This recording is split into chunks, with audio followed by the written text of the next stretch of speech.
Мы весной поднимаемся в полный рост, головами касаясь горячих звезд, и сражаемся снова с кромешной тьмой, чтобы птицы вернулись сквозь нас домой, чтобы солнце вставало в заветный час, чтоб вращалась потомки, земля для вас, чтоб траву обдували ветров винты, чтобы из наших шинелей росли цветы. Мы теперь земляника на тех холмах, мы косые дожди и ручьи во рвах, наших писем обрывки, как те скворцы, мы медовые травы в следах пыльцы. Нас в болотах небес не 1 миллион, и в кармане у каждого медальон. Это зерна весны, это горе край, 45-й, настырный, пасхальный май.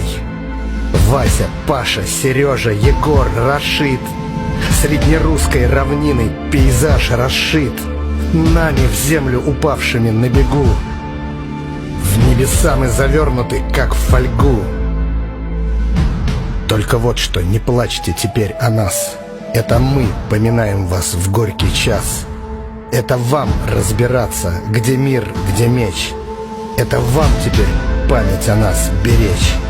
Нам стоят обелиски, огни горят, пусть же каменных гладят ветра солдат. Но важнее, ребята, на этот раз, чтобы не было стыдно и нам за вас.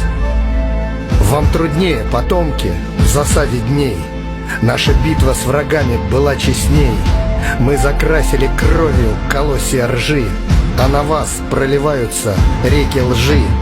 Мы умели в атаке и песни петь, вас как рыбу теперь заманили в сеть. И у нас на троих был один кисет, вам же умники в спины смеются вслед.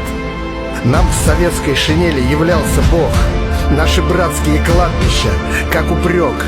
Вас почти что отрезали от корней, вам труднее, наши правнуки, вам трудней.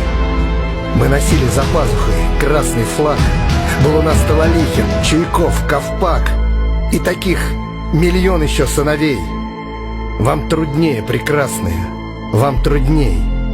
Произносим молитву мы нараспев, пусть приедет последний из нас в Ржев, чтоб вспорхнули с полей журавли трубя, чтоб столетний увидел он сам себя, молодым, неженатым, глядящим вверх, в 43-м оставшимся здесь навек, чем-то красным закрашенный, как снегирь, написавший невесте письмо в Сибирь. Не кричите про родину и любовь, 45-й когда-нибудь будет вновь. С головы своей снимет планета шлем. Вот и все. Дальше сами. Спасибо всем.